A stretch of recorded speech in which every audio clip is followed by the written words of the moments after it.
ท่า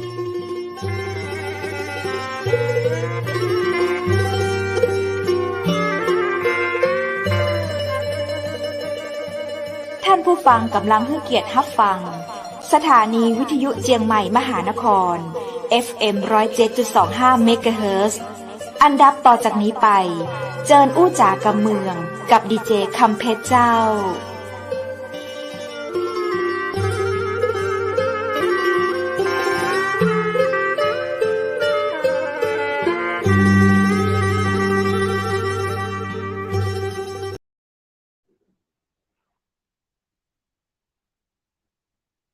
สวัสดีเจ้าสวัสดีคุณผู้ชมที่ฮักและก็เติงหาจัดนักนะเจ้ายินดีต้อนรับเข้าสู่รายการอู้จ๋ากำเมืองตังเจียงใหม่มหานครแพร่ภาพออกอากาศจากอาคารวังสิงห์คำอำเภอเมืองจังหวัดเจียงใหม่เจ้าคุณผู้ชมและคุณผู้ฟังที่ฮักและก็เติงหาจัดนักนะเจ้าพี่กับป้ากันนะเจ้ากินข้าวแรงกันแล้วนะเจ้าฝนก็ลงหย่อยๆในช่วงนี้เป็นปลายฤดูร้อนเข้าสู่ฤดูฝนจะได้ก็ดูแลรักษาสุขภาพกันตัวยนะเจ้าจะไปเหนือไปใต้จะได้ก็พกร่มไปตัวยเนาะถ้าขี่รถเครื่องก็ให้ใส่หมวกกันน็อกใส่เสื้อกันฝนถ้ากางจ้องก็จะทำให้อ่า ประสบอุบัติเหตุได้ง่ายนะเจ้าด้วยความเป็นห่วงเป็นใยจากหมู่เฮาเจ้าเชียงใหม่มหานครเจ้าคุณผู้ชมและคุณผู้ฟังเจ้าเมื่อแรงวันอังคารวันนี้ตรงกับวันที่10เดือนพฤษภาคม2565เจ้าข้าเจ้าดีเจคำเพชรมาอู้มาจ๋ากับคุณผู้ชมและคุณผู้ฟังผ่าน FM 107.25เมกะเฮิรตซ์ทางสถานีวิทยุเชียงใหม่มหานครและแพร่ภาพออกอากาศออนแอร์ทางออนไลน์นะเจ้าผ่านเพจเฟซบุ๊กเพจสถานีวิทยุเชียงใหม่มหานครและเฟซบุ๊กเชียงใหม่มหานครรวมถึงทาง YouTube Channel คุณผู้ชมและคุณผู้ฟังก็สามารถคอมเมนต์เข้ามาทักทายกันได้นะเจ้าอู้จ๋ากันได้เพราะนอกจากจะมีข้าเจ้าดีเจคำเพชรมาอู้ตรงนี้แล้วก็มีพิธีกรกู้นะเจ้าวันนี้มีพิธีกรมาอู้จ๋าตัวยนะเจ้าดีเจวุฒินะเจ้าหรือว่าคุณวรวุฒิเอี่ยมวิจารณ์จากโปรดิวเซอร์คนเก่งนะเจ้าของประเทศไทยมาอยู่เบื้องหน้ามาเป็นพิธีกรรายการนะเจ้าดีเจวุฒิอยู่ตังใดเนี่ยอย่างมาเงียบแซบ สวัสดีครับ กำลังเดินทางหรือเปล่า สวัสดีเจ้า สวัสดีดีเจวุฒิเจ้า เปิ้นปล่อยตั๋วจ้ากับเจ้า หรือว่าเน็ตข้าเจ้าจ้า เจ้ากินข้าวแรงหรือยังเจ้า เรียบร้อยแล้วครับผมเรียบร้อยแล้วครับก่อนเข้ารายการก็เหมือนเดิมครับวันนี้ก็วิ่งกลับมาอีกเหมือนเดิม วิ่งกลับมาเหมือนเดิม คือขับรถมันก็เจ้าคือขับรถครับผมในกรุงเทพ ฝนตกกับเจ้ากรุงเทพฝนตกกับเจ้าวันนี้ฝนไม่ตกวันนี้อากาศโอเคถ้าฝนไม่ตกก็รถไม่ติดหรือว่าติดปกติตอนฝนไม่ไงถ้าฝนตกหนักจะเพิ่มรถติดเพิ่มมากขึ้นครับจะใช้เวลานานกว่าเดิมถ้าไม่ตกก็ติดเป็นเรื่องปกติอยู่แล้วครับเจ้าใช่แต่ก็ยังทันเนาะข้าวเช้ากินข้าวเย็นเสร็จก็รีบมาเข้ารายการได้เลยเนาะเจ้าปันเก่งมากไม่ทิ้งให้พิธีกรหญิงอยู่เพียงลำพังใช่เจ้าวันนี้นะเจ้าเฮาประกาศวันอังคารนะเจ้าและเฮาก็ได้รับเกียรติจากแขก VIP ประจำรายการในวันนี้เจ้ามาจากจังหวัดแม่ฮ่องสอนเจ้าดีเจวุฒิเจ้างามตวยเก่งตวยนะเจ้าท่านเป็นถึงวัฒนธรรมจังหวัดแม่ฮ่องสอนโอ้โหเฮาเคยได้อู้ได้จ๋ากับวัฒนธรรมมาหลายจังหวัดนะเจ้าเนาะเจ้าวันนี้เฮาไปถึงจังหวัดแม่ฮ่องสอนเมื่อตะคืนเฮาก็ได้มีโอกาสอู้จ๋ากับท่านประธานหอการค้าจังหวัดแม่ฮ่องสอนเนาะเจ้าและวันนี้นะเจ้าเฮาก็ได้รับเกียรติจากวัฒนธรรมจังหวัดแม่ฮ่องสอนซึ่งเป็นแม่หญิงนะเจ้าคุณวุฒิเจ้าเป็นแม่หญิงสวยตวยงามตวยเก่งตวยอย่างที่ข้าเจ้าบอกไปตะกี้นะเจ้าโอกาสนี้เฮาเจิญปากกับท่านเลยดีกว่าเนาะเพราะว่าท่านจะได้มาอู้มาจากับเฮาเรื่องของการขับเคลื่อนงานด้านศาสนาศิลปะและวัฒนธรรมในพื้นที่จังหวัดแม่ฮ่องสอนโดยเจ้าโอกาสนี้เรียนเชิญสวัสดีครับคุณทัศนีดอนเนตร นะเจ้าวัฒนธรรมจังหวัดแม่ฮ่องสอน ยินดีต้อนรับเข้าสู่ห้อง VIP เชียงใหม่มหานครเจ้า สวัสดีเจ้าสวัส สวัส ดี ดี เจ้าดีเจวูดนะเจ้า แล้วก็ดีเจ ครั คำ บ เทศนะเจ้าข้า ยิ เจ้าน ดีเจ้า ข้าเจ้าชื่อทัศนีดอนเนตรนะเจ้า อืม ตำแหน่ นี่ งวัฒ อย่าน บอก ธรรมจังหวัดแม่ฮ่องสอ อ๋ น อ เจ้า นี่อย่าบอก มา นะครับ บ้าน ตอนนี้ยังอยู่ที่ทำงานอยู่หรือเปล่าครับ ดูจากการ เจ้า นั่งแล้วนี่ โอ้โฮ เหรอครับ โอ้ เจ้า โอ้ โอ้โฮ ข้าเจ้าบอกแล้วว่าท่านเก่ง ท่านเป็นผู้หญิงที่แบบเก่งมาก ข้า อื เจ้าเคยเจอตัว ม จริงเบื้องตัวไอ้เจ้าดีเจวูด อ๋อ คือ ค เจ รับ อ ผม เจอปุ๊บ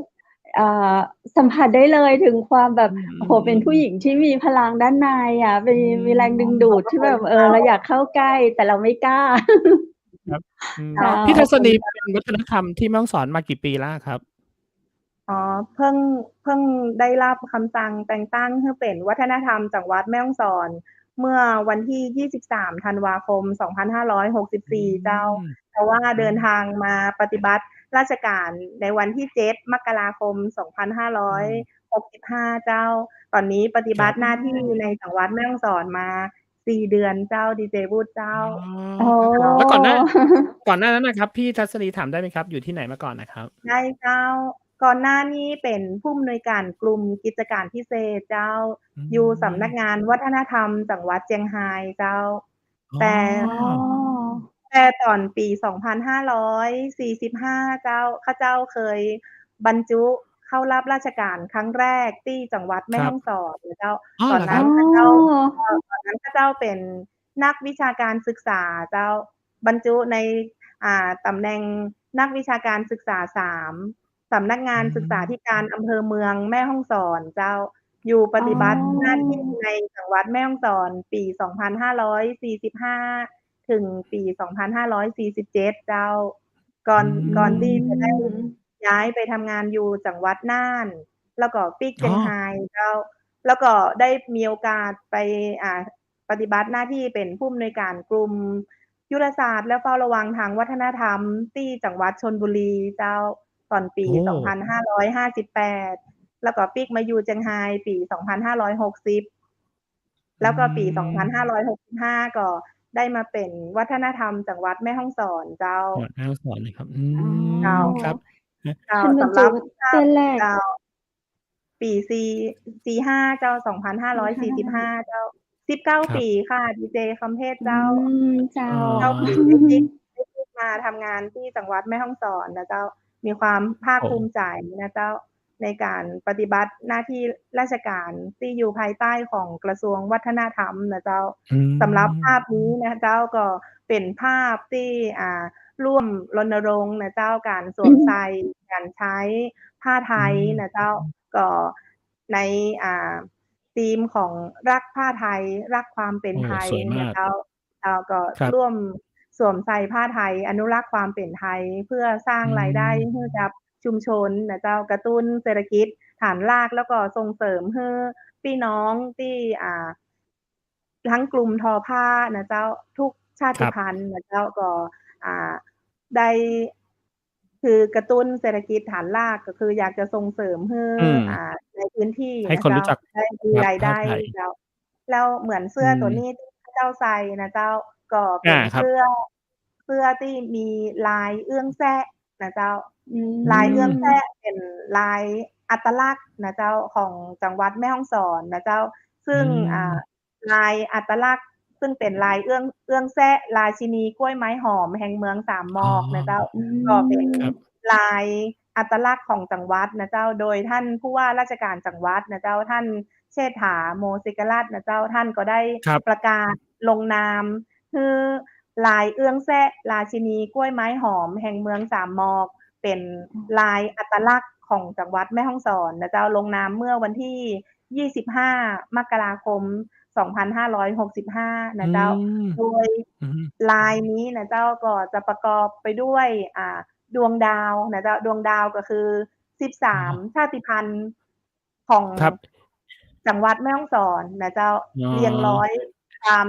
เหรอครับ? ความรักความสามัคคีของพี่น้องชาติพันธุ์ทั้ง 13 ชาติพันธุ์ในจังหวัดแม่ฮ่องสอน แล้วก็มี อืม เอื้องแซ่นะเจ้าก็คือเป็นดอกเอื้องแซ่ที่สมเด็จพระพันปีนะเจ้าทรงโปรดปรานนะเจ้าแล้วก็มีกลิ่นหอมนวลนะเจ้า โดยเป็นกล้วยไม้ปลาสีขาวนะเจ้าที่ท่านมีพระราชสวนีให้ร่วมอนุรักษ์แล้วก็เป็นเอื้องแซ่ของจังหวัดแม่ฮ่องสอนนะเจ้าแล้วก็ยังมีเมฆหมอกนะเจ้าแล้วก็มีภูเขานะเจ้าแล้วก็มีสายน้ำนะเจ้าตรงนี้ก็จะเป็นลวดลายที่เป็นลายอัตลักษณ์ของจังหวัดแม่ฮ่องสอนเจ้าตรงนี้ก็วันนี้ก็ได้สวมใส่ลายเอื้องแซ่และมีกล้วยไม้หอมแห่งเมืองสามหมอกมาประชาสัมพันธ์ให้ดีเจบูธแล้วก็ดีเจคำเทศโดยเจ้าโอ้โหสวยมาก ดีจนนักเลยเจ้าแบบอยากถ้ายังข้าเจ้าหรือว่าคุณผู้ฟังคุณผู้ชมฟังท่านวัฒนธรรมอู้แล้วอยากได้ดิเนี่ยจะได้เจ้าจะมีโอกาสแบบได้เป็นเจ้าของยังได้ตอนนี้ทางสำนักงานวัฒนธรรมจังหวัดเองนะเจ้าเฮาก็ประชาสัมพันธ์ลายอัตลักษณ์นี้นะเจ้าก็คือลายเอื้องแซ่ให้กับกลุ่มทุกกลุ่มเลยนะเจ้าที่เป็นกลุ่มผลิตภัณฑ์ถ้าเป็นกลุ่มทอผ้านะเจ้าส่วนใหญ่แล้วพี่น้องที่ทอ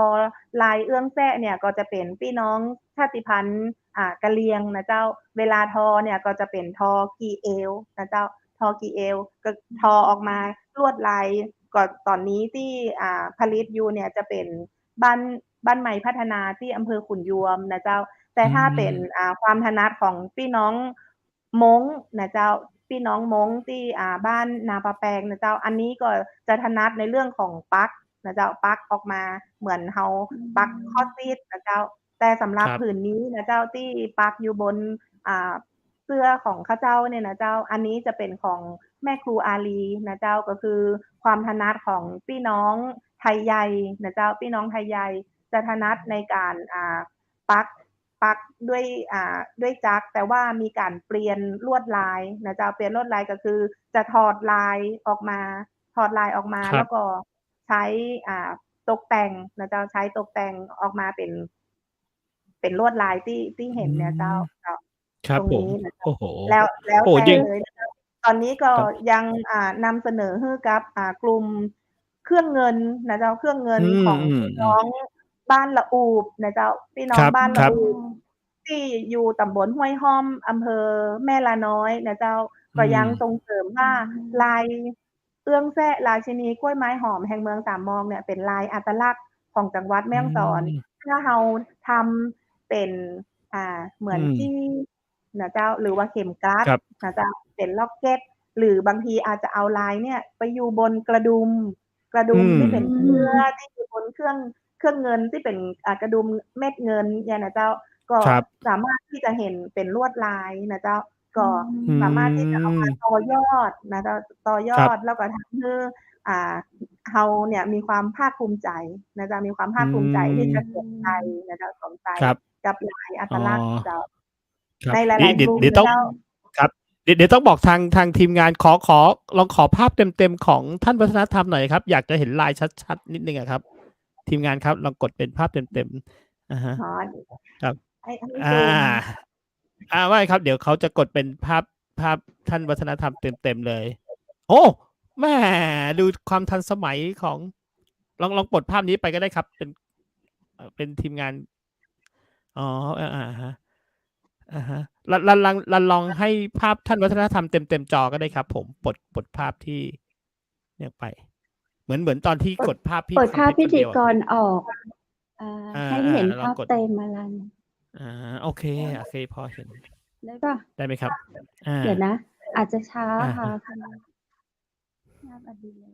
สวยผมว่าเมื่อกี้เห็นไกลๆยังคิดเลยโอ้โหสวยมากๆเลยครับผมท่านวัฒนธรรมครับระหว่างรอเนี่ยแล้วถ้าเกิดผู้ชายเนี่ยครับเขาชอบลายนี้ด้วยครับมันจะมีชุดสำหรับผู้ชายไหมครับเจ้าผู้ชายก็เอาลายเอื้องแซ่เนี่ยเจ้าอยู่บนเสื้อที่เป็นผ้าไทยอยู่บนกระเป๋าเจ้าท่านดีเจบุญเจ้าอยู่บนกระเป๋าคือกระเป๋าเสื้อที่หน้าอกนั่นก็เจ้าแม่ละเจ้าดีเจคำเทศเจ้าตอนนี้กำลังคือทางกลุ่มของพี่น้องที่เป็นช่างตัดเย็บอะค่ะออกแบบ เสื้อสุอ๋อภาพบุรุษ ครั แล้ บ วก็สต ๆ อะ รี ฮะ แล้วก็ใส่ครับ คู่กันนะเจ้า ของ โอ ผู้ชายก็จะ ครับ อยู่บน อ๋อ กระเป๋านะเจ้า ส่วนของผครัู้บ หญิงก็จะปักอยู่ที่หน้าอกนะเจ้า หรืออ๋ว่าบางคนก็จะอ ชอบ คือมีตรง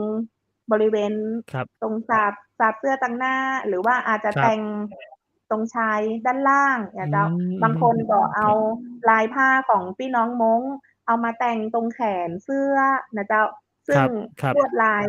ต่างๆ เนี่ย ถ้าเป็นลายเล็ก ๆ น้อย ๆ เนี่ย เราสามารถเอามา อืประดิม ษฐ์บน โอ โอเค บแล้าง วครับ คุณรันครับผม เป็น แล้ว เป็นภาพแล้ว ทีมแลก็้วได้ครับ แล้วบางกลุ่มเนี่ยก็เอามาทำเป็นแปะอยู่บครนับ ถุงย่าม อยู่บนกอ๋อ ระเป๋าเนี่ยเจ้า กระเป๋าใอสื่ ม มือถือ อย่างเงี้ยเจ้า ครับ สโอ้ ามารถ น่ารักมาก ใช่เจ้า ตอนนี้ อืม ตอนนี้ครับ ก็อยู่ในช่วงประชาสัมพันธ์นะเจ้า เพราะว่าอ๋อ ลาย ลายอัตลักษณ์ประจำจังหวัดเนี่ย ตอนนี้อะทุกจังหวัดเลยนะเจ้า จะมีอืลายม ผ้า อ๋อัตลักษณ์ เพื่อ อที่จะทำในหนังสือภูษาศิลป์ จากท้องถิ่นสู่สากลเจ้า โดยอืกระทรวงวัฒนธรรมม น่ะเจ้า ได้รวบอ๋รวมลายอ ผ้าอัตลักษณ์ แล้วจะนครับ ำทูลเกล้าถวายพระพันปีในวันที่ 12 สิงหาคม 2565 เจ้า ตอนอนี้ทุกจังหวัดก็ืม จะมีการรณรงค์นะเจ้า ในเรื่องของครับ การใช้แล้วก็การสวมใส่ผ้าไทยที่เป็นลายผ้าอัตลักษณ์ของแต่ละจังหวัด คือแต่ละอืจังหวัดมีความม ภาคภูมิใจในลายผ้าครับ ของตัวเก่านะเจ้า ของแต่ละอืจังหวัดเจ้า ม ครับ เจ้า โอ้ เพราะว่าเดี๋ยวนี้ผ้าไทยนะครับ คนนิยมใส่กันเยอะเลยนะครับ ผมเห็นแบบ เจ้า อย่างวัยรุ่นเขาก็จะนิยมใส่ อย่างผมเห็นงานแต่งงาน เงี้ย หลาย ๆ คนก็จะแต่งกันเป็นทีมเลยนะ แล้วก็เป็นผ้าไทย ถามได้เปไหม็นครัทบ ีท่านวัฒม นธรรมครับ ใครเป็นคนเจ้า ออกแบบลายตัวเนี้ยครับผม ใครเป็นคนออกแบบลายนี้ครับ? ลายตัวเนี้ยมาจาก ครับ คณะทำงานนะเจ้า โดยท่านผู้อืว่าราชกาม รจังหวัดนะเจ้า ได้แต่อืงตั้งม นะเจ้า ได้แต่งตั้ง แล้วก็มี ผู้รู้ ก็คือภูครมัิบ ปัญญาชาวบ้านที่เป็อืนม ทั้ง ค่ะ ท่านประธานสภาวัฒนธรรมจังหวัดนะเจ้า ก็อืคือท่าน ม อาจารย์ประเสริฐ ปริศนะเจ้า แล้วก็ทางประธานสภาวัฒนธรรมในระดับอำเภอ ทุกอำเภอนะเจ้า เครือข่ายที่ขับเคลื่อนงานด้านศาสนา ศิลปะ และวัฒนธรรม อืม ร่วมกับสำนักงานวัฒนธรรมจังหวัดในพื้นที่เนี่ย เรามีเครือข่ายที่เป็นสภาวัฒนธรรมจังหวัด สภาครับ วัฒนธรรมอำเภอ แล้วก็สอืภาวัฒนม ธรรมตำบลนะเจ้า รวมถึงอืเราได้เรีม ยนเชิญกลุ่มพี่น้องที่ มี ในเรื่องของการทอผ้านะเจ้า อืในเรื่องของกม ารปักผ้า แล้วก็ อืม กลุ่มพี่น้องชาติพันธุ์ไทยใหญ่นะเจ้า ที่มีความถนัด เกี่ยวกับเรื่องผ้านะเจ้า ตรงนี้อืมีการประชม ุมประมาณ 3 รอบนะเจ้า แล้วรโออบสุด้ ท้ายเนี่ย ท่านผู้ว่าราชการจังหวัดนะเจ้า ท่านก็มอบหมายท่านรองผู้ว่าราชการจังหวัด ท่านประเสริฐ จิตพลีชีพนะเจ้า เป็นประธานของคณะทำงาน แล้วตกผลึกก็เลยว่า ถ้าเป็นลายผ้า ลายอัตลักษณ์ของจังหวัดแม่ฮ่องสอน เพื่อที่จะนำทูลเกล้า แล้วก็อยู่ในหนังสือภูษาศิลป์ จากท้องถิ่นสู่สากลของจังหวัดแม่ฮ่องสอนแล้ว ท่านทรงโปรดเอื้องแซ้ เพราะว่าท่านเคอืยเสด็จที่ม อำเภอแม่อืเสลียง ม ๆ นะเจ้า ท่านเคยเสด็จที่อำเภอแม่เสลียง แล้วก็จะมีรูปภาพนะเจ้าของท่านที่ ครับ ท่านก็เหมือน อยู่กับเอื้องแซ้นะเจ้า อยู่กับเอื้องแซ้ แล้วก็จะมีกลิ่นหอมนวลเงี้ยค่ะ แล้วทุกคอืนในม ที่ประชุมก็เลยลงมตินะเจ้าว่า ลายอัตลักษณ์ของจังหวัดแม่ฮ่องสอน เราจะใช้เอื้องแซ้ ราชเอื้อิงแนซี้ กล้วยไม้หอมแห่งเมืองสามหมอกเจ้า ซึ่งอืประดับไปด้วม ย ดวงดาว 13 ดวงที่เรียงครรับ ้อยเชื่อมโยงชาติพันธุ์ของจังหวัดแม่ฮ่องสอน อ๋อ แล้วก็มี มีความหมาย เอื้องแซ้เจ้า แล้วก็มีดอกเอื้องแซ้ แล้วก็ ภูมิทัศน์ของจังหวัดแม่ฮ่องสอนเราก็จะมี ครับ ถ้าเมืองสามหมอกเนี่ยบ่มีที่ไหนแล้ว มีแต่แม่ฮ่องสอน ก็เลยอืม มีเมฆหมอกนะเจ้า มีเมฆหมอก อืแล้วก็มี ม ภูเขา เพราะว่าครับ พื้นที่ของจังหวัดแม่ฮ่องสอนเนี่ย เราอยู่อันดับ 8 เนาะ อันดับ 8 ของปอืระเทศม นะเจ้า แล้วทรัพยากรทางธรรมชาติของเราก็มี ครับ สีเขียวเต็มพื้นที่เลยนะเจ้า 90 กว่า%เป็นป่าไม้นะเจ้าก็เลยมีภูเขานะเจ้าแล้วก็มีสายน้ำนะเจ้าสายน้ำทุกๆสายน้ำลักที่หล่อเลี้ยงนะเจ้ามีวิถีชีวิตที่เกี่ยวข้องเราก็เลยใช้ธีมเอื้องแซะดวงดาวหมอกแล้วก็ภูเขาสายน้ำอยู่ใน อืม ลายผ้านี้เจ้า ผ้าเดียวกัน โอ้โห ดีมากครับ เจ้า ท่านวัฒนธรรมเจ้าขอชื่อ เจ้า เต็มๆแหมกรรมแล้วเจ้าภูอย่างก็เจ้า หนั ภู งสือ ษา นะ ศีล ภูษาศิลป์จากท้องถิ่นสู่สากลเจ้าหนังสืออ อ เล่มนี้เจ้าแต่ถ้าหนังสือ เจ้า เล่มนี้เนี่ยอาจจะรวมลายผ้าอัตลักษณ์ อื ทั้ง ม 76 จังหวัดเลยเจ้า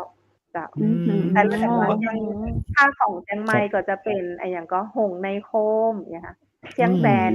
เชียงแสนหงส์ดำอย่างเงี้ยค่ะถ้าของเชียงไฮ้น่ะเจ้าก็จะมี เจ้า หลายๆจัง ครั ห บ วัดก็จะมีลวดลาย มีอัตลักษณ์ อัตลัก มี ษณ์ของ ความ จัง เป ห็ น วัด ไป นั้น เป็น ๆ มา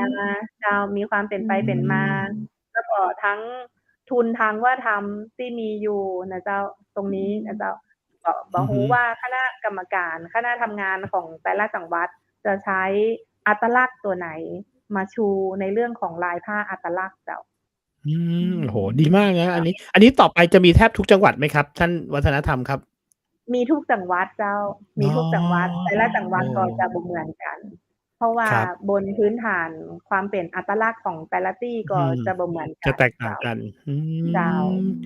ครับผม โอ้โฮ เป็น โอเค การขับเคลื่อนที่แบบ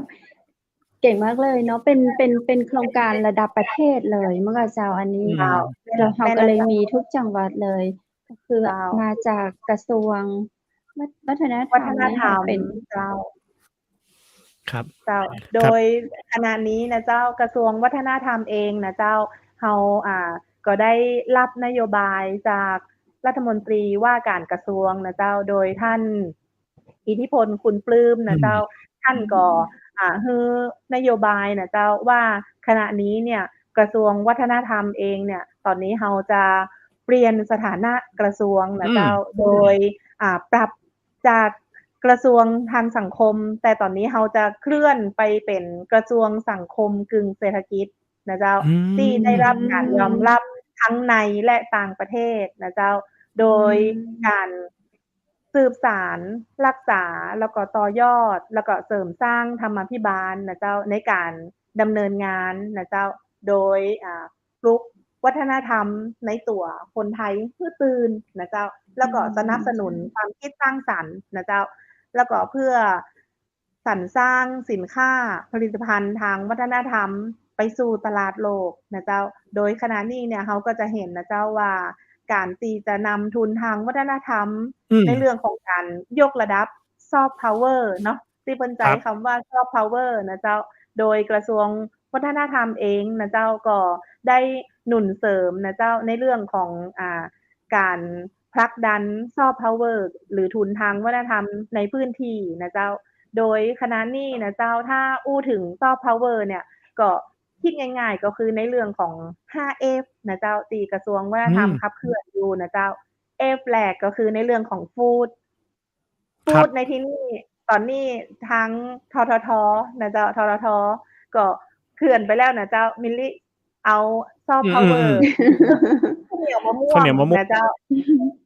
ครับ เมื่อเสาร์อาทิตย์ก่อนนะเจ้าก็ชวน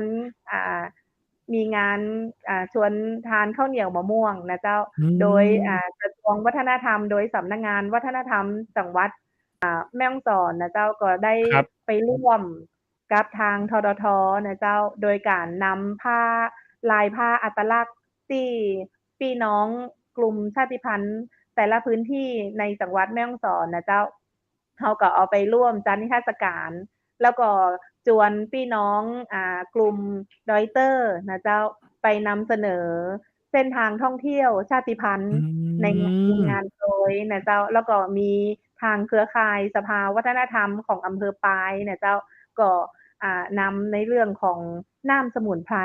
นะเจ้า น้ำสมุนไพร แล้วก็ทำวันนั้นทำน้ำขิง กับน้ำกระชา ค ย รับ นะเจ้า น้ำกระเจี๊ยบนะเจ้า ก็ไปบริการกับทางททท. นะเจ้า อันนี้ก็ในตัว F แรกนะเจ้า ในเรื่องของ อืม Soft Power นะคะ F ที่ 2 ก็คือ ครับ เนี่ยค่ะ แฟชั่น ก็คือตอนเนี้ย อื เรากำลังท ม ำลายผ้าอัตลักษณ์อยู่นะเจ้า ส่งเสริมในเรื่อ อื งของการ ม ใช้ แล้วก็การสวมใส่ผ้าไทยนะเจ้า F ที่ 3 Soft Power ก็คือ ขนบธรรมเนียมประเพณีวัฒนธร อื รม ม นะเจ้า เฟสติวัล นะเจ้า ช่วงนี้ อื ที่ ม ถ้าในพื้นที่แม่ฮ่องสอนนะเจ้า ประเพณีที่เพิ่งดำเนินการผ่านไปนะเจ้า มีโอกาสได้เจอดีเจคัมเพชรในช อื่ วง ม ต้นเดือนเมษานะเจ้า เขาเจ้าโดยสำนักงานวัฒนธรรมจังหวัดแม่ฮ่องสอน เราก็ไปสนับสนุนประเพณีปอยสางลองนะเจ้า อื ที่ม วัดบุญเรืองนะเจ้า โดยในปีนี้ ครับ เนี่ย ทางกระทรวงวัฒนธรรมนะเจ้า ยกระดับประเพณีปอยสางลองในพื้นที่จังหวัดแม่ฮ่องสอนนะเจ้า ในปีนี้เรา ครั ส บ นับสนุนไปอยู่ 2 วัดนะเจ้า 2 พื้นที่ ก็คือวัดศรีบุญเรืองนะเจ้า อำเภอแม่เสลียง แล้วก็เพิ่งจัดผ่านไปเสาร์อาทิตย์ที่ผ่านไป ก็คือที่วัดซบสอยนะเจ้า ของ อืม อำเภอเมืองแม่ฮ่องสอนนะเจ้า ก็ อืม ได้อิ่มบุญนะเจ้า ได้พลังศรัทธาของพี่น้องชาติพันธุ์ไทยใหญ่นะเจ้า จะเห็นเลยนะเจ้าว่า พลัง โอ้ ศรัทธาของพี่น้องนะเจ้า หลังจากที่เหมือนปีที่แล้วนี่บ่แน่ใจนะเจ้าว่า มีในพื้นที่ได้จัดก่อนนะเจ้า แต่ปีนี้นะเจ้า จากที่สำรวจไปจะมี 2 วัดนะเจ้า โดครับ ยอำเภอแม่เสลียงก็มีวัดศรีบุญเรืองนะเจ้า แล้วก็อำเภอเมืองก็มีวัดซบสอยเจ้า ได้ ได้ อื จัดอยู่ ม 2 วัดนะเจ้า เป็น ครับผม ประเพณีที่ต้อง คิดว่าต้องร่วมสืบสาน แล้วก็อนุ อื รัก ม ษ์ไว้นะเจ้า อนุรักษ์ อื ไว้ เพ ม ราะว่าจะส่งเสริมให้เด็ก ๆ เยาวชนนะเจ้า ก็คือประเพณคีรับ ปอยสางลองเนี่ย ก็คือเหมือนบวชลูกแก้วเจ้า ดีเจวุฒิเจ้า อืม เจ้า ครับผม แต่พิ อื ธี ม เนี่ยก็ถือว่าเป็นงานบุญ เป็นงานปอ ค ย รับ อืม ถ้าเราอยู่บ้านน่ะเจ้า เราก็จะได้ยิน ครับ พ่อ พ่อ ได้ยินเสี แม ยง ่ อา สอน คือ พ่อแม่ก็จะบอกว่า เนี่ยถ้าเป็นเหมือนผู้ใหญ่สอนลูกสอนหลานนะเจ้า พ่ออืหรือแม่ก็จะ ม บอกว่า เนี่ยบัดนี้อะหยังก็ บ่ฮื้อกินอย่างม่าน แต่ฮื้อตาลอย่างไต อีน่ะเจ้า ว่าคนไทยนี่ คร คนไทยใหญ่นี่จะทำบุญ จะทครัำบ บุญ มี อื 100 นี่ ม ทำบุญเนี่ย 80 เจ้า ถ้ามี 100 เหรอ นี่ ครับ? นะ ทำบุญเนี่ย 80 เหลือ20นี่เอาไว้กิน เอาไว้ใช้ อืม นะเจ้า พี่น้อง ครับ พี่น้องไตนี่น่ะเจ้า จะทำบุญ เพ อื ราะว่า ม ประเพณีทั้ง 12 เดือนเนี่ย จะผูกพัน ครับ กับทางพระพุทธศาสนา อืจะมี ม ปอย จะมีปอยอยู่ทุก ครับ เดือนเลยนะเจ้า ครับ จะทำบุ อื ญ ม จะชอบทำบุญ จะชอบ ทำกิจกรรมที่เกี่ยวข้องกับทางพระพุทธศาสนา เกี่ยวข้องกับทาง อืม ทางวัดนะเจ้า อืโดย ม ทางวัดแม่ฮ่องสอน ตั้งแต่เขาเจ้ามาอยู่ในวันแรกที่ปฏิ ครบัับ ติหน้าที่นะเจ้า จนถึงวันนี้เนี่ย สามารถอู้ได้เลยว่า เขาเจ้านำน้อง ๆ ที่เป็นนักวิชาการวัฒนธรรมเนี่ย บูรณาการการทำงานในพื้นที่ ร่วมกับ ค เครับ รือข่ายสภาวัฒนธรรมทั้งตำบล อำเภอ และจังหวัดนะเจ้า ก็ไปทุกงานนะเจ้า ไปทุก อื งาน ม ขับเคลื่อน อืม บูรณาการกับทุกองค์กรภาคีเครือข่ายเจ้า ที่ขับเคครลื่อับ นงานด้านศาสนา ศิลปะ แล้วก็วัฒนอืธรรม ม เจ้า ครับ เจ้า โอ้ สำหรับ ครับ ที่ อย่าง นี่เจ้า อย่างเมื่อกี้ เจ้า ที่พี่ทัศนีบอกตอนนี้เนี่ย วัฒนธรรมเนี่ยจะเปลี่ยนไปแล้วนะครับ เจ้ ผม หมายถึงว่า ก็จะนอกจากคุณจะดูความสวยงาม ดูความอลังการของวัฒนธรรมไทยแล้ว วัฒนธรรมเนี่ยไม่ว่าจะเป็นของที่ไหนเนี่ยในประเทศไทย อันนี้พูดภาพรวมในประเทศไทย ก็ยั เจ้ งสามารถทำเงินได้ด้วยใช่ไหมครับผม? ที่เมื่อกี้ แม่ บอก นแล้ เป็ วน เจ้า กึ่งทางเศรษฐกิจ แม่ อื นแล้วเจ้า ม ตอนนี้เนี่ย ก้าวสู่ 20 ปี กระทรวงวัฒนธรรมนะเจ้า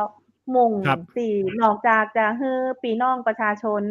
มีค อื วามสุ ม ข ๆ นอืะเจ้า ม มีความสุข มีควา อื มสุข ม อย่างเดียวบ่ได้เจ้า ต้องมีรา ต้อย ง ได หาเงิน ต้องมี เจ้า รายได้ วัฒนธรรมจะต้องทำงาน แล้วอืวัฒนธรรมม ก็จะต้องทำเงินนะเจ้า ทำทำเงิน เงินด้วย อื คือพี่น้อง อื ประชาม ชนมีรายได้นะเจ้าก็คือช่วยในเรื่องของเสริมหนุนกระตุ้น ครับ GDP ของประเทศนะเจ้า อื เพื่อที่ทำ ม ให้เกิดรายได้นะเจ้าทำให้เกิดรายได้ ตอนนี้ ครับ วิสัยทัศน์ของกระทรวงเองนะเจ้าก็ เป็น ภายใต้วัฒนธรรมและความคิดสร้างสรรค์นะเจ้า อืม มี อืม บทบา ครั ท บ นำในการพัฒนาเศรษฐกิจและสังคมไทยนะเจ้า ใช้ อืม ทั้งวัฒนธรรมและความคิดสร้างสรรค์นะเจ้า ก็คือ ครับ จะชูในเรื่องของเศรษฐกิจวัฒนธรรมใหม่ ช่วย ครับ สร้างรายได้เสริมคุณค่า แล้วก็พัฒนาสังคมเจ้า อื ต้อง ม มีความสุขอย่างเดียวบ่ได้ ต้องมีสตังค์ เพิ่มจะได้ ต้อง ย มีสตังค์ ด้วย อ๋อ เจ้า ครับ ต้อง ผม ต้องมี อะ รายได้ ฮะ นะคะ ต้องมี ๆ รา อื ยได้ เพราะว่าถ้า ครับ บ่ ผม มีรายได้แล้ว คิดว่าจะตอบโจทย์ในเรื่องของยุทธศาสตร์ชาตินะเจ้า เพราะ ยุทธศาสตร์ชาติก็ได้วางไว้ว่า เราจะแก้ไขปัญหาความยากจนของพี่น้อง อื ประชาม ชนในทุกพื้นที่ ฉะนั้น อืม การแก้ไขความยากจนจะต้องทำให้พี่น้องประชาชนทุกพื้นที่มีรายได้ ต้องเกิดรายได้ถึงจะแก้ไขได้นะเจ้า ค ก็ รับ ครั ก็ บ เล ผ ย ม เป็น แนวคิดนะเจ้า ในเรื่อง อืม การที่จะน้อมนำนโยบายทุกระดับนะเจ้า มา อื สู่ ม การขับเคลื่อนงานด้านศาสนา ศิลปะ และก็วัฒนธรรมในพื้นที่เจ้า ตรงนอืี้เจ้า ม ครับ ก็ แล้วก็ น้อม ทำได้ น้อม ทำ นำ ได้จริงด้วยนะครับ แล้วก็ทำ เจ้า ได้จริง ทุกอย่างเนี่ยที่คิดไว้ก็คือ ผมว่าอย่างงี้ครับ ท่านวัฒนธรรมครับ อย่างที่บอกว่า ผมว่าตัวอย่างแรกเลยที่เราเห็นเนี่ย ที่จะทำเงินได้แน่ ๆ เลยนี่คือลายที่สวย เจ้า ๆ ตรง เจ้า ตรงเสื้อของท่านวัฒนธรเจ้า รมนี่ แม แห่ น ละ แล้วเจ้า เนี่ยอัน เจ้า นี้คิดง่าย ๆ เลยนะครับผม อะฮะ ตอนนี้เนี่ย แต่ลายตรงนี้เนี่ยหมายถึงว่า ถ้าตอนนี้เราไปที่ทางแม่ฮ่องสอนเนี่ย เราก็จะได้เห็นลายนี้ทั่วไปในตัวเมือง หรือแม้แต่ร้านเมื่อวานนี้ที่ทางท่าน ประธานหอการค้าพูด ร้านเฮ็ดก้อเหลี่ยวเนี่ย ก็จะมีสินค้าอะไรพวกนี้ขายหรือยังครับผม ท่านวัฒนธรรม? ตอนนี้เนี่ยกำลังอยู่ใน ครับ ช่วง อืม กำลังทำ ทดลองทอืำลาย ม ทดลองทำลาย ๆ ๆ ๆ แล้วก็ ๆ อืม คือขายได้นะเจ้า คือขายได้ ตอนนี้เสื้อของเขาเจ้าเนี่ยเจ้า ที่เขาเจ้าใส่ หัวหน้าอืม ส่วนผู้หญิงนะเจ้าหลาย ๆ ท่านพอเห็นแล้วก็อยากได้นะเจ้า อืม พอ อืม อยาก ก็ ได้ คือ แล้วเขาก็ ตอ เช นินี้ ญชวน ออร์เดอ คื ร์ อ เยอะ ใช่ เจเจ้้า า ใช่เจ้า ที่ของ ยังไม่พอที่ ส จะวางตลาด อืเจ้า ตอม นนี้ก็คือแต่ละกลุ่มนะเจ้า แล้วช่วงเนี้ยบ้านใหม่พัฒนาน่ะเจ้า ก็บอกว่าช่วง ครับ เนี้ยที่ทำทอเพื่อที่จะ นำทุนเกล้าถวายพระพันปีเนี่ย ตอนนี้ก็กำลังผลิตอยู่นะเจ้า แล้วก็คนที่มีความถนัดที่จะทำให้มีความสวยงามเนี่ย ทอกี่เอวเนี่ยมันก็จ้านะเจ้า จ้า ตอนนี้ก็เลยเอามาทำที่พี่น้องชาติพันธุ์ไทยใหญ่ เพราะว่าถ้าไทย ครับ ใหญ่เนี่ยจะถนัดในเรื่องของการปัก อ๋อ เนาะ ปักแล้วมันจะเร็วนะเจ้า อืม ใช้ อืม ใช้จักรเนี่ยเจ้า แต่ว่าก็ต้องใช้ความชำนาญนะเจ้า อืแล้วก็ทอด ม ลาย การทอดลายเนี่ยก็จะทำ ความชำนาญเนี่ยก็จะบ่เหมือนกันนะเจ้า จะบ่เหมือน ครับ กัน นอกจา อื กจะ ม ทำไปถึงผ้าแล้ว ตอนนี้ก็ยังต่อยอดไปถึงเครื่องเงินนะเจ้า อืเครื่อง ม เงิน แล้วก็เลยว่าจะส่งต่อไปที่แต่ละกลุ่มนะเจ้า ที่สามารถจะหยิบแล้วก็จับ ตอนนี้ก็วันก่อนมีโอกาสไป คุยกับทางเครือข่ายศิลปินนะเจ้า ค ก็ รับ ไปนำเสนอนะเจ้าว่า ตอนนี้ถ้ากลุ่มที่ทำกรุ๊ปไตรนะเจ้า อืกรุ๊ปไตร ม ก็สามารถที่จะเพนต์นะเจ้า อืเพนต์ที่ ม เป็นลายเอื้องแซ้อยู่บนก ครรุ๊ับ ปไตรนะเจ้า อืก็ ม จะเป็น สัญลักษณ์ที่ เกิดความ โดด สวย เด่น งา ข ม อง แล้ว จกั็ งหวัด มีความ ข ภา ึ้ คน ภูมิใจนะเจ้า ครจะ ับ อยู่บน ครับ สินค้า อืผลิตภัม ณฑ์ในหลาย ๆ ชนิด อืได้เจ้า ม วุฒิ เจ้า ครั ครับผม อะฮะ โอ้โฮ ตอนนอย่าี้งงีไ้ด้ พอฟัง 3 ตัวแล้วนะเจ้า แฮม อ๋อ แฮม ครับ ไฟแฮมนะเจ้า ก็คือ เนาะ Fighting Fighting อตั า วที่ 4 นะ Fighting เจ้า ตัวที่ ครับ 4 Fighting อา Fighting เนี่ย ก็จะเป็นในเรื่องของศิลปะ หรือว่าลวดอืลาย แต่ ม Fighting เนี่ยคือถ้าเป็น ตัวนั้นก็จะเป็นมวยไทยนะเจ้า อืหรือว่า ม ๆ ๆ ถ้าเป็นทางบ้านเขาเจ้าเนี่ย ก็จะเป็นศิลปะการฟ้อนเจิง ก คุณวุฒิรู้ ฟ้อน จักกับเจ้าคำเต้น อ๋ รู้ อ จัก ไม่ กับเจ้า ไม่ ฟ้อ รู้ น จัก เชิ ครับ ง ตบ เห บัก มือน พาบ ที่ เจ้า เหมือน อ๋อ ศิลปะการต่อสู้เจ้า ศิลปะการต่อ เจ้า สู้ ศิลปะการไล่รำ อันอย่างเนี้ยเจ้า ครับ ฟ้อนเอืชิง ฟ้อน ม ลาย อย่างเงี้ยนะเจ้า หรือว่ามวยไทยเนี่ยเจ้า อืม ตรงนี้เนี่ยเจ้า รวมถึง อื ตัว ม สุดท้ายนะเจ้า ก็คือฟิล์มนะเจ้า ก็คือ การที่เราจะยกระดับตรงนี้เนี่ย ตอนนี้เราก็จะเห็นนะเจ้าว่า เวลาเรานำเสนออันหยังเนี่ย ก็ต้องนำเสนอผ่านทางสื่อ Social Media เนาะ ขนาดน้อง ๆ นะเจ้า จะเรียนรู้ในเรื่องของอันหยังสักอย่างหนึ่ง ตอนนี้ทางส่วนราชการทุกภาคส่วนเองเนี่ย ก็จะคิดหาวิธีไหนที่จะเข้าถึงกลุ่มเด็ก อื และเยาวช ม นนะเจ้า อื อย่าง ม เช่น โอ้ ของ ศูนเป็ย์ น ค โจุ ณ ทย์เล ธร ย รม นะ ครับผ อ ม ย่างเช่น ของศูนย์คุณธรรมนะเจ้า ก็มี ท่านผู้อำนวยการศูนย์นะเจ้า ก็คือคุณหมอเดลเนี่ย ก็มี อืม TikTok ของศูนย์คุณธรรมนะเจ้า มี อ๋อ อื เจ้า คุณธรรมนะเจ้า มีสอนในเรื่องของคุณธรรม มี การอู้จ๋านะเจ้า อู้จ๋าเกี่ยวกับคุณธรรมที่พึงประส อื ง ม ค์นะเจ้า ก็คือ ครับ พอเพียง วินัย อืม สุจริต แล้วก็จิตอาสานะเจ้า ก็ อืการขับเคลื่อน ม งาน อันนี้ก็คือขับเคลื่อนตามแผนแม่บทส่งเสริมคุณธรรมแห่งชาตินะเจ้า ซึ่งเป็ คน รับ แผนแม่บทฉบับแรกของประเทศไทย ขับเคลื่อนมา อื ตั้งแต่ ม ปี 2559 จนถึง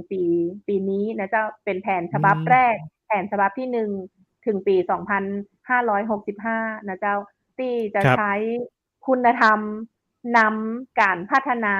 ในทุกมิ อื ติ ม นะเจ้า ครับ ว่าถ้าคน ทุกคนเลยนะเจ้า จะ อือฮึ เป็นคนดีได้ อื นะเจ้า ม จะต้องมีคุณธรรมเป็น ครั เค บ รื่องกำกับนะเจ้า คุณธรรม อื นะเจ้า ม ก็ อือ คื ฮึ อสิ่งที่ดีงามนะเจ้า อือ คุ ฮึ ณธรรม คุณธรรมก็คืออะหยังทุกอย่างเลยที่เราคิด ครับ ดี มันก็จะเป็นคุ อื ณธรรม ม นะเจ้า ถ้าทำดีก็จริยธรรมนะเจ้า ถ้าคิด อื ดี ทม ำดี ก็คือมีคุณธรรม จริยธรรม อันนี้ก็คือเป็นการขับเคลื่อนงานตามแผนแม่บทส่งเสริมคุณธรรมแห่งชาตินะเจ้า แล้วโด ครับ ยกระทรวงวัฒนธรรมเองเนี่ย ก็ฮื้อทางสำนักงานวัฒนธรรมจังหวัดทั่วประเทศนะเจ้า อื ขับเคลื่อน ม งาน โดยมี ทางคณะอนุกรรมการส่งเสริมคุณธรรมจังหวัดนะเจ้า ทุก ๆ จังห ค วั รั ด บ ขับเคลื่อนงานตรงนี้นะเจ้า โดยเรา อื จะขับเค ม ลื่อนภายใต้ชุมชนคุณธรรม อื ชุมชนคุ ม ณธรรมนี่ก็เราก็จวนเครือข่ายชุมชนทั่วประเทศนะเจ้า ชุม อืชน ม ในทุกพื้นที่ที่มีความพร้อม ก็คือ อือฮึ ชุมชนที่ยึด หลัก โดยการน้อมนำทาง ครับ ทุกศาสนาเลย อื นะเจ้า ชุมช อ น ๆ ๆ คุณธรรมนะเจ้า บ่ใช่เฉพาะศาสนาพุทธนะเจ้า อื ศาสนาทุกศาสนาก็คือศาสนาที่กฎหมายรับรองนะคะ ศาส ค น รั า บ พุทธ คริสต์ อิสลาม พราหมอื ณ์ ฮินดู ซิก อืม นะเจ้า ครชุมับ ชนคุณธรรม น้อม อืนำหลักธรรม ม ของทุกศาสนา แล้วก็ ครยั ัง บ น้อมนำหลักปรัชญาเศรษฐกิจพอเพียงนะเจ้า อืม มาใช อื้ ใน ม ชุมชน แล้วยังบ่ ครพัอบ บ นะเจ้า ต้องร่วมสืบสานขนบธรรมเนียม ประเพณี วัฒนธรรมท้องถิ่น อื ที่ ม อยู่ในชุมชน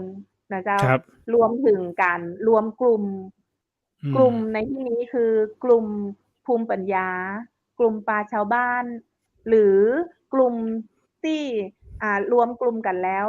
ทำประโยชน์เพื่อชุมชนนะเจ้า อันนี้คือการขับเคลื่อนชุมชนคุณธรรมนะเจ้า ครับ เราใช้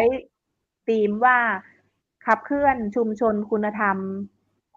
น้อมนำหลักปรัชญาเศรษฐกิจพอเพียง ขับเคลื่อนด้วยพลังบวรนะเจ้า บวร ก็คือบ้าน วัด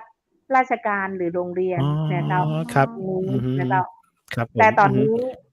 ถ้าขับเคลื่อนด้วยพลังบวรอย่างเดียวเนี่ย ก็คือเป็นภาคสังคมนะเจ้า แต ครั่ บ ในตัวของข้าเจ้าเองเนี่ย ทุกวันนี้เวลาข้าเจ้าไปอู้ในส่วนของ สถานศึกษา หรือว่าไปพ อื บ ม ปะเครือข่ายทางวัฒนธรรม ข้าเจ้าจะใช้คำว่า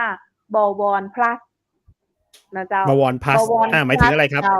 อืม plus เนี่ย บวร เนี่ยก็คือบ้าน วัด อืม ราชการ โรงเรียน แม่นบ่เจ้า แต่ plus ด้วยอะหยัง ก็คือ plus ด้วยเค เครือข่ายภาคเอกชน และภา อื คประชาสัง ม คม ที่ อื จะมาช่วย ม ขับ ๆ ๆ เคลื่อน ในเรื่องของเศรษฐกิ ค จ รับ ที่เรา อื จะ ช่ว ม ยให้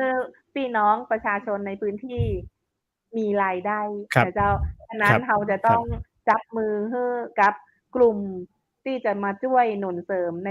เรื่องของการใช้ความคิดสร้างสรรค์ หนุนเสริมในเรื่อองของการ ืม สร้างเศรษฐกิจให้กับชุมชนเจ้า ค รตรงับ นี้นะ อเจ้า ม อันนี้ ค ก็ รับ โอจะ ้ เป็น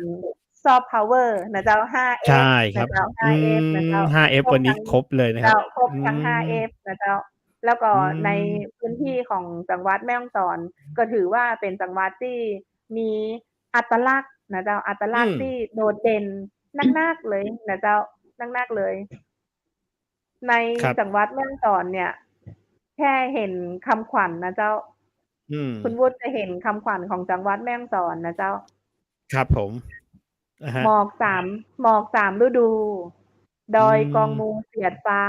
นะเจ้า ครับ ป่าเขียวขจี อผืู้ม คนดี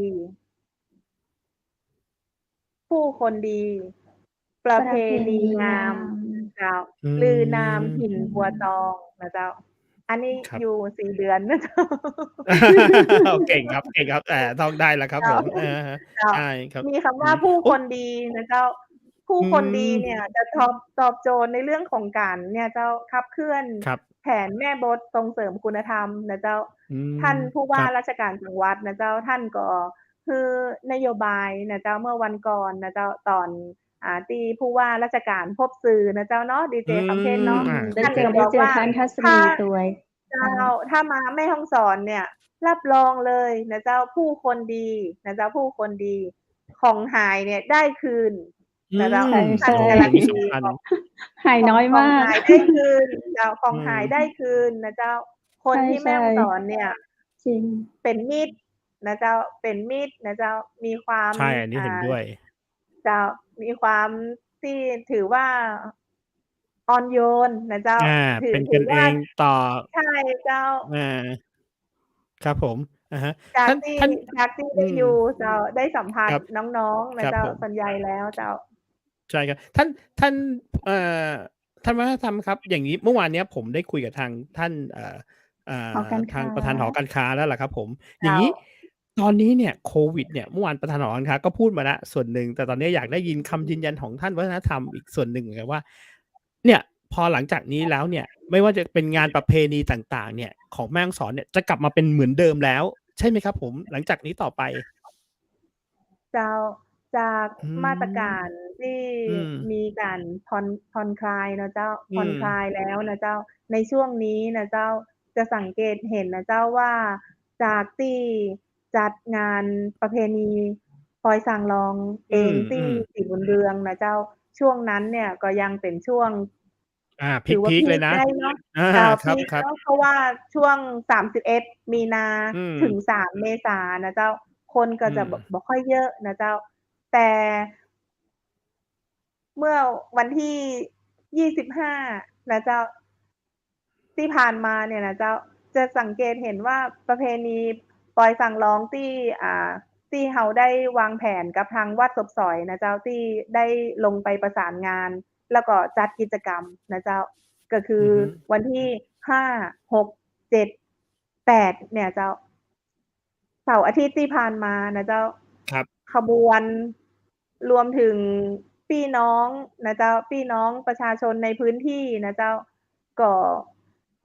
คืออยากจะร่วมทำบุญนะเจ้า หลังอจากทืี่ม บ่ได้จัดกิจกรรมมาอืนะเจ้า ม ก็ ๆ 2-3 คิ ปดีวแล่้า วเนาะ อืม เจ้า อืม คิดว่าการที่มาตรการของกระทรวงสาธารณสุขเองนะเจ้า แล้วก็การที่จะร่วมจัดส่งเสริม แล้วก็อีกบ่กี่วันนะเจ้า ก็จะเป็นในอือฮึ ห้วงของสัปดาห์ส่งเสริมวันวิสาขบูชา อา นะเจ้า วิสาขบถ้าูเปช็น าครับ เจ้า ถ้าเป็นพี่น้อง ไทยใหญ่นะเจ้า ก็จะเป็น ประเพณีที่เป็นปอยจาตรีนะเจ้า หรืออวื่าม อืกอเจม ดีย์ทรายนะเจ้า อันอืนี้ก็จะม เชิญชวนนะเจ้า เชิญชวนให้ พี่น้องศรัทธานะเจ้า ไปวัดทำบุญอืม นะเจ้า อืไปวัดทำบุญ ม โดยทางสำนักงานวัฒนธรรมจังหวัดเองนะเจ้า เราก็ได้จัดท อินโฟกราฟิกนะเจ้าเพื่อที่จะเผยแพร่ให้กับทางกลุ่มไลน์ต่างๆนะเจ้าในการสร้างการรับรู้ในเรื่องของ ครับ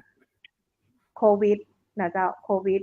แล้วก็ช่วงนี้เนี่ยหลังจากที่ได้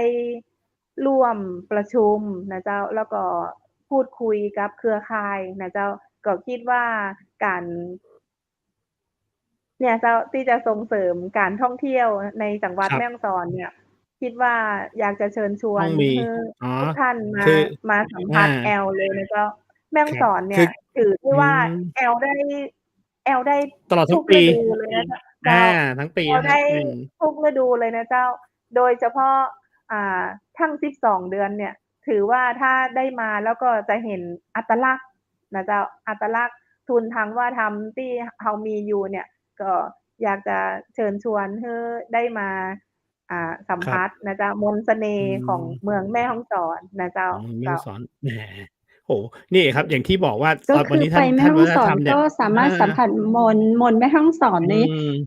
ถ้าเป็นรูปธรรมเลยนี่เอาอะไรบ้างเจ้า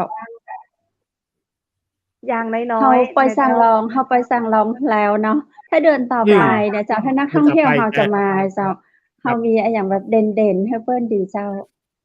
ส่วนใหญ่แล้วนะเจ้าถ้ามาแม่ฮ่องสอนแล้ว ถ้าคนที่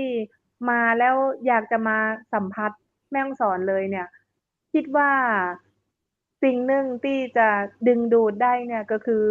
โบราณสถานนะเจ้าโบราณสถานที่อยู่ในทั้ง7อำเภอนะเจ้า เพราะว่าความเป็นพี่น้องชาติพันธุ์นะเจ้าความเป็นพี่น้องชาติพันธุ์ของเมืองแม่ฮ่องสอนของแต่ละพื้นที่เนี่ย ก็จะมีมนต์เสน่ห์ที่บ่เหมือนกันนะเจ้า ตอนนี้เนี่ยโดยทางสำนักงานวัฒนธรรมจังหวัดเองนะเจ้า ตอนนี้เนี่ยเรามีชุมชนคุณธรรมนะเจ้าชุมชนคุณธรรมที่เราได้คัดสรรนะเจ้าผ่านคณะกรรมการนะเจ้าตอนเนี้ยจาก228ชุมชนทั่วประเทศนะเจ้า228ชุมชนทั่วประเทศจังหวัดแม่ฮ่องสอนนะเจ้าเราส่งเข้าประกวด3ชุมชนนะเจ้าโดยชุมชนแรกเนี่ยคือชุมชนบ้านละอูบเป็นพี่น้องหรือว่านะเจ้าหรือว่าทั้ง 100% เลยนะเจ้าบ้านละอูบตำบลห้วยห้อมอำเภอแม่ละน้อยนะเจ้าชุมชนที่2ที่เราส่งเข้าประกวดก็คือชุมชนบ้านต่อแพที่อำเภอขุนยวมนะเจ้าอันนี้ก็เป็นพี่น้องไทยใหญ่นะเจ้าเป็นพี่น้องไทยใหญ่แล้วก็ชุมชนที่3นะเจ้าเป็นชุมชนถ้ำลอดนะเจ้าที่อำเภอบางมะผ้านะเจ้านี่ก็เป็นชุมชนพี่น้องไทยใหญ่นะเจ้าโดยถ้ำลอดเนี่ยตอนนี้นะเจ้าก็มีทีมของดร.รัศมีนะเจ้ามาทำการวิจัยนะเจ้ามาทำการวิจัยแล้วก็ส่งเสริมในเรื่องของการท่องเที่ยวนะเจ้าวันก่อนก็ได้มีโอกาสได้ไปเที่ยวในถ้ำนะเจ้าก็ไปเดินนะคะไปเดินดูในไฮไลท์แต่ละจุดนะเจ้าแล้วก็มีโอกาสได้นั่งแพนะเจ้าก็เป็นอย่างที่อยากจะเชิญชวนเพื่อจะตื่นเต้นเจ้าเพราะว่าไปครั้งแรกเจ้าไปครั้งแรกนะเจ้าตรงนั้นก็จะมีทั้งถ้ำลอดนะเจ้าถ้ำผีแมนนะเจ้าแล้วก็แหล่งโบราณคดีต่างๆนะเจ้าที่น่าศึกษามากๆเลยนะเจ้าแต่ตอนนี้เนี่ยที่ทางจังหวัดแม่ฮ่องสอนดีใจเลยนะเจ้าก็คือในปี2564เนี่ยเราได้รับการยกย่องจากกระทรวงวัฒนธรรมนะเจ้าเรามีชุมชนคุณธรรมที่ติด1ใน10ระดับประเทศแล้วก็ผู้นำชุมชนก็คือท่านกำนันอมรศรีตระกูลนะเจ้าก็คือถ้าชื่อนี้ก็คือชุมชนบ้านผาบองนะเจ้าบ้านผาบองชุมชนบ้านผาบองเจ้าได้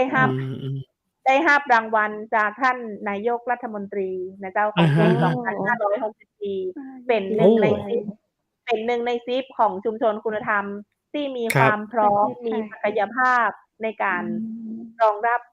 นักท่องเที่ยวนะเจ้ามีความพร้อมในทุกมิติเลยนะเจ้า ก็ มี คือ ทั้ง ไปแอล อาหาร ไปแอล ใช่ สัมผัสกับ เจ้า ชุมชน มีทั้ง นี้ได้ตลอดทั้งปีเลย แม่นแล้วมีทั้งที่กินที่เที่ยวที่พัก อ๋อ มีแหล่งเรียนรู้ มีทุก เหมือน อย่าง คล้ายๆ แบบมีโฮม บ้าน ส ผา เตย์ในชุมชน บ้าน นั้นเล บอง ย นะครับผม ผาบองเจ้า เดี๋ยวนะ ของ ท่านวัฒนธรรมเจ้า เวลาเราก็จะหมดแล้ว พอดีมีเปิ้นถามเข้ามาว่า กะเหรี่ยงคอยาวนี่อยู่ในส่วนของวัฒนธรรมและประเพณีจังหวัดแม่ฮ่องสอนก็เจ้า เจ้า กะเหรี่ยงคอยาวนะเจ้า ข้าเจ้าก็ได้มีโอกาสได้ไปที่ บ้านห้วยปูแกงนะเจ้า บ้านห้วยปูแกง แล้วก็แหมบ้านหนึ่งเนี่ย ก็จะเป็นบ้านห้วยเสือเฒ่านะเจ้า ที่บ้านห้วยปูแกงเนี่ย จะมีมนต์เสน่ห์อยู่อย่างหนึ่ง คือไปแล้วเกิดความประทับใจ จะข้ามไปห้วยปูแกงได้ จะต้องนั่งเรือนะเจ้า คุณวุฒิเจ้า ครับ ใช่ครับ หมู่บ้านนี้ต้องนั่งเรือข้ามไปนะเจ้า ก็จะเป็น อือฮึ ยุทธ ถ้าเป็นนักท่องเที่ยวเนี่ย ถ้าได้นั่งเรือนี่ก็ต้องเซลฟีถ่ายภาพ อา ใช่ ใช่ครับ นะเจ้า ก็เข้าไปในพื้นที่นะเจ้า แล้วก็ในส่วนของบ้านห้วยเสือเฒ่านะเจ้า บ้านห้วยเสือเฒ่าเนี่ยก็อยู่ในพื้น บ้าน ที่ ห้วยเสือเฒ่า อำเภอเมืองเหมือนกัน ใน ครับ พื้นที่อำเภอเมือง ก็ถ้าเป็นบ้านห้วยเสือเฒ่าเนี่ย ก็ถือว่าเป็นตลาดของพี่น้อง คือถือว่าเป็นตลาดเดียวในโลกเลย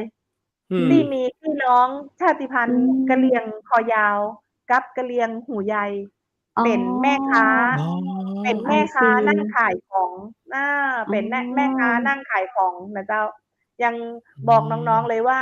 ก็ ต คือ ลา เป็ ด น วั กะเห ฒ รี่ยง น ค ธร อ รม ยาวเลย แล้วก็ ใช่ นั่งขาย เจ้า ของเป็น ทุ แม่ ก ค้า ร้าน เป็น เจ้า ทุกร้านเลยเจ้า จะเป็น ที่บ้านห้วยเสือเฒ่าเนี่ย ก็จะเป็นเหมือนตลาด เป็นถนนที่ ครับ เป็นบ้านที่อยู่จริง ของพี่น้องกะเหรี่ยงห้วยเสือเฒ่า แล้วก็มีหน้าบ้านของตัวเอง แล้วก็ 2 ข้างทาง จะเป็นถ แล้ว น ภาน ษา เลย ล่ะเจ้า ภาษาที่ อย่าง ถ้าเราไปนี่ ภาษา เจ้า ภาษาอู้ ภา นะ ษา เจ้า ก็อู้ภาษาไทยเนี่ยเจ้า เพิ่นก็อู้ภาษาไทยนะเจ้า แล้วก็มีพี่น้อง กะเหรี่ยงคอยาวนั่งทอผ้า แล้วก็ผ้าเนี่ย วันก่อนข้าเจ้าก็อุดหนุนมาน่ะเจ้า ทอผ้าจะเป็น ผ้าของพี่น้องกะเหรี่ยงคอยาวเนาะ พอทอ ครับ เสร็จเรียบร้อยแล้ว บางผืนเนี่ย เอามาเป็นผ้าพันคอนะเจ้า เป็นผ้าพันคอ พอบางผืนเนี่ย ทอออกมาแล้วก็สามารถที่จะเอามาทำเป็นย่ามนะเจ้า เป็นย่าม แล้วแต่เลยนะครับ เจ้า คิดต่อได้แหมนะเจ้า ตรงนั้น ตรงเนี้ยเจ้าก็จะเป็นในเรื่องของ ใช้ทั้งวัฒนธรรม แล้วก็ใช้ทั้งความคิดสร้างสรรค์ของพี่น้องในพื้นที่นะเจ้า ของ แล้ว พี่ ก็ น้องในพื้นที่ แล้วก็ทำให้เกิดรายได้นะเจ้า อา เป็นรายได้ ใช่ อยู่บ้านสวนเรา เป็น อยู่ ม บ้าน นต์ ส เส วน น่ เรา ห์จริง ก็ยัง ๆ ได้ขายของนะเจ้า ได้ขายของ แล้ว ครับ ก็ใส่มานี่ ได้ถ่ายรูปนะเจ้า ได้ถ่ายรูป เป็นมนต์เสน่ห์นะเจ้า นี่ต้องจวนคุณวุฒิมาแอลเนาะ ครับ ที่บ้าน โอ้ ห้วย เนาะ เสือ ต้ เฒ่า องไป นะเจ้า ต้องไป โอ้ เจ้า พอฟังท่านวัฒ เออ นธรรมวันนี้แล้วแบบ โอ้โฮ ผมว่าผมเห็นแบบว่าเห็นภาพเลยนะ ท่านวัฒนธรรมพูด ใช่ วันเนี้ อย ยาก คือเราไม่ ไป ได้ แม่ฮ่อง แค่ สอน มีวัฒนธรรมมาโชว์สวยๆนะ ต้องหาเงินได้ด้วยนะครับ แม่ ตาม น แบบ เจ้า สไตล์ของ สร้างรายได้ให้กับ ทุก ท้ วั อน ง นี้ ถิ่ เล น ยนะ ต้องสร้างรายได้ จ้ะ โอ้โฮ น่าเสียดายเนาะ ดีเจวุฒิ ท่านประธาน อืม วัฒนธรรม วันนี้เวลาของเราหมดซะแล้วเจ้า คงต้อง หม หา ด โอ เว กา ลา ส แล้ มาว เจ้า คุยกัน ก็ อีก เดี๋ยวจะต้องขอจองท่าน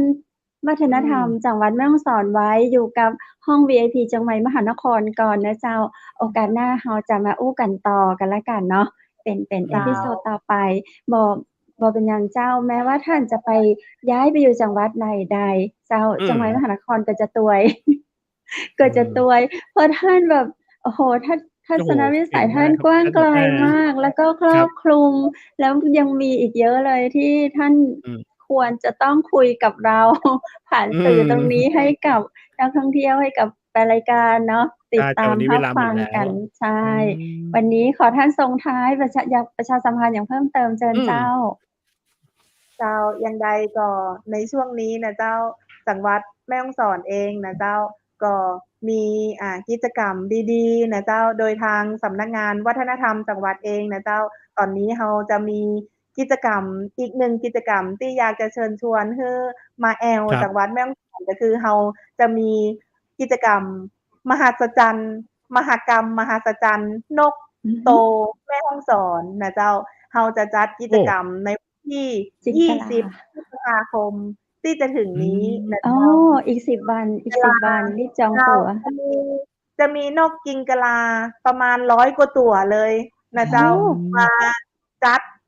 ในพิธีเปิดนะเจ้าเป็นมหกรรมนกกิงกะลานะเจ้า โอ้ มีนกกิงกะลาประมาณ100 กว่าตัวนะเจ้า แล้วก็จะมีการประกวดนะเจ้าประกวดฟ้อนนกกิงกะลากับตัวโตนะเจ้าระดับประชาชน ระดับเยาวชน แล้วก็ประกวดโต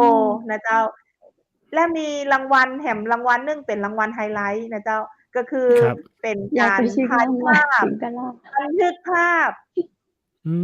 ม นักแสดงนะ คุณ เจ้า วุฒิไปเลย นักแสดง คุณวุฒิ แต่งชุดสวยงาม แล้วก็ใส่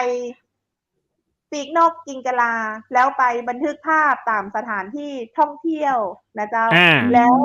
บันทึกภาพเสร็จเรียบร้อยแล้ จิงกะ ว ลาดิฉันพูด แฮ ไม่ ช ทั แท็ น กนะเจ้าติดแฮชแท็ hashtag กเจ้า โอ้โห ทีมที่ใช้นะเจ้าก็คือมหัศจรรย์นกโต 65 นะเจ้า อ๋อ แล้วก็ส่งให้กับทางสำนักงานวัฒนธรรมจังหวัดแม่ฮ่องสอน แล้วยอ ค ด รับ กดไลค์ของใครได้เยอะ เย ที่ อะ สุด อ๋อ ชิงรางวัลมูลค่า 3,000 บาทเจ้า โอ้โฮ ก็เป็นการส่งเสริม นี่ เป็นการส่งเสริมการท่องเที่ยวเชิงวัฒนธรรมนะเจ้า ครั ใน บ พื้นที่ อืม ทุกพื้นที่เลยนะเจ้า บอกว่า โอ้โฮ น้อง คิด ๆ ที่ อืม จะมาแสดงนกกิงกะลา หรือว่าตัวโตเจ้า สำหรับ ครับ โอ้ งาน โฮ นี้จะจัดวันที่ ทันสมัยมากครับ 20 เจ้า งานนี้จะจัดวันที่ 20 พฤษภาคมนะเจ้า จัดที่ห้องประชุมสหกรณ์ออมทรัพย์ครูจังหวัดแม่ฮ่องสอนนะเจ้า โดยงานจะเริ่มตั้งแต่ 9 โมงเป็นต้นไปเจ้า โอ้โฮ นะ โอ้ พ เจ้า อฟังแล้ว วันนี้ ทั ก็ น ต้ ส อง มัย ข มา อก เลยครับ ขอบพ ท่า ระ น คุณท่าน อ๋อ กัน ขอบ มา คุ ก ณ เลยเจ้า ขอบพระคุณเจ้า ขอบพระคุณเจ้า โอกาสต่อไปคงได้รับฟังเรื่องราวดีๆ จากท่านแหม่มนะเจ้า ท่านทัศนี ดอนเนตร วัฒนธรรมจังหวัดแม่ฮ่องสอน ขอบพระคุณจังมากเจ้า สวัสดีอีกทีครับ ท่านวัฒนธรรมครับ สวัสดีครับ ครั ส บ วัสดีเจ้า สวัสดีเจ้า โอ้โฮ ดีเจวูดเจ้า อยากจองตั๋วไปแม่ฮ่องสอนเลยเนาะ อืม เจ้า โอ้โฮ เมื่อวาน ข้า นี้ เจ้าอยาก ทาง ไป คุณ อัน โอม แข่งขันนก อา จิงกะลา ตั้ง 100 ตัวแน่ ขอ โอ้โฮ เป็น ผ ตัว มว่าเป็น 101 ก็แล้วกัน อืม ขอเป็ ต้ น อง ตั ร ว อ ที่ ชม เกิน ภาพ 100 สวย ๆ เลย ผ อ มต้องรอชมภาพ เจ้า สวย ๆ จากเพื่อน ๆ ที่อยู่แม่ฮ่องสอนเนี่ย ต้องไปถ่ายแล้วก็ส่ง ไม่ มาบ้าง ทั แล้ น วล่ะค ใช่ รับ ไหม ดีเจ อื ดี ม เจวูดค มา รับ ไม่ ครั ทั บ น อื เจ้า ไม่เป็น ม ไร เดี๋ยวเราหาทีม สำ อาร องไปเนาะ ครับ แม่ฮ่องสอ คน รับ ใกล้ ๆ ไม่ไกล ขอบประเทศ อา ไทย ไม่ไกล ประเทศเดียวกั อั น น เดิน เจ้า ทางไม่ เนาะ ถึง เดินทางไม่เกิน 2 ชั่วโมง ใช่ ชิ อย่างที่ ล คุณโอม บอก ครับ ครับผม อย่างท่านวัฒน อื ธรรม ม พาไปแหมได้แบบ เข้าใจ แล้วก็ในการขับเคลื่อนศิล อื ปะและวั ม ฒนธรรมเนาะ ในของ ครั จั บ งหวัดแม่ฮ่องสอน แล้วก็ของประเทศไทย โอ้ อื โฮ ม ดีมา ควา ก ม เลยครั ควา บ มเป็นจังหวัดแม่ฮ่องสอน ก็อย่างที่ท่านบอกไว้เนาะ เอื้องแซะ ราชินี กล้วยไม้หอม อื แห่งเมืองสามหมอก ม ๆ ๆ อื้อฮือ อื้อ แค่ ฮื ชื่อที่ อ เขาเจ้าก็หลงใหลแล้วเจ้า ดีเจวูด ค เจ้า รับ อันนี้ก็ ค เป รั ็ บ นในการทำอย่างก็ ภูผาศิลป์ ครั จา บ กท้องถิ่นสู่สากล อื ทำใน ม ทุกพื้นที่ ทุก ๆ จังหวัดเลย โดยมีวัฒนธรรมจังหวัดแต่ละจังหวัดขั อื บเคลื่อน ม เพื่อ ๆ กับท้องถิ่น ได้นำวัฒนธรรมในท้องถิ่นสู่สากล เพราะนั ครับ เป็นนิมิตหมายที่ดีของประเทศไทยอยู่เป็นหยัง ใช น้ำมันแป้งเรายั ใช ง่มี ครั วั บ ฒนธรรมท้องถิ่นของเราเนาะ อืม ครับ สู้ ผม ๆ กับน้ำมันกัน ไป คร เจ้า ับ วัน ผ นี้ ม หมดเวลาแล้ว อื เจ้า ม ก็ขอกราบขอบพระคุณพระอาจารย์รัตน์ รัตนยาโน จากพุทธอุทยานสวนบูรณรักธรรม ตำบลแม่แลม อำเภอแม่ริม จังหวัดเชียงใหม่นะเจ้า คุณผู้ชม คุณผู้ฟังท่านใดสนใจเรียนสมาธิ สามารถติดต่อได้นะเจ้า ที่เบอร์โทร 098-0364-744 ทุกวันตั้งแต่ 8 โมง เช้าถึง 4 โมง แลงเจ้า และข้าเจ้าขอขอบคุณสปอนเซอร์ใจดีเนาะตังโรงแรมแม่เสลียงเวียงงามเปิดบริการตลอด24ชั่วโมงเจ้าติดต่อสอบถามและสำรองจองห้องพักได้ที่เบอร์โทร0536214444เจ้าดีเจบูธ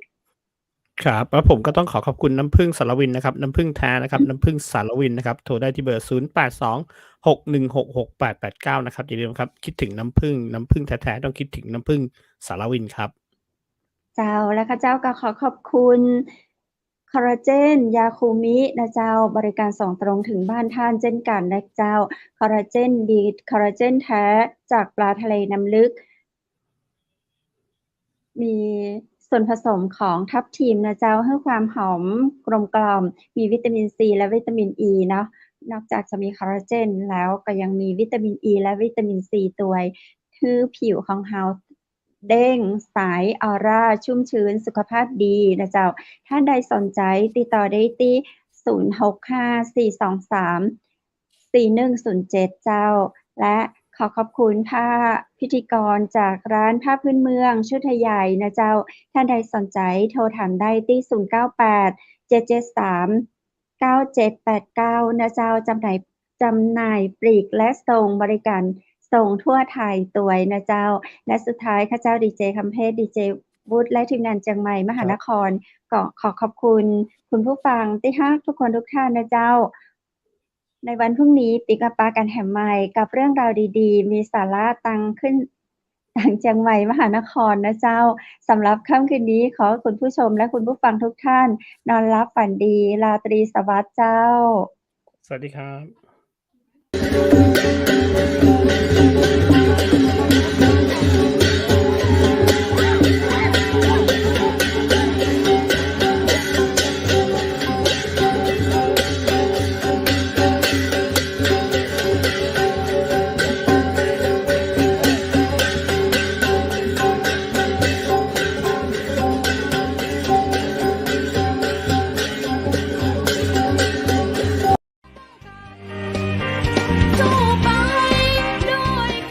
สถานีวิทยุเจียงใหม่มหานคร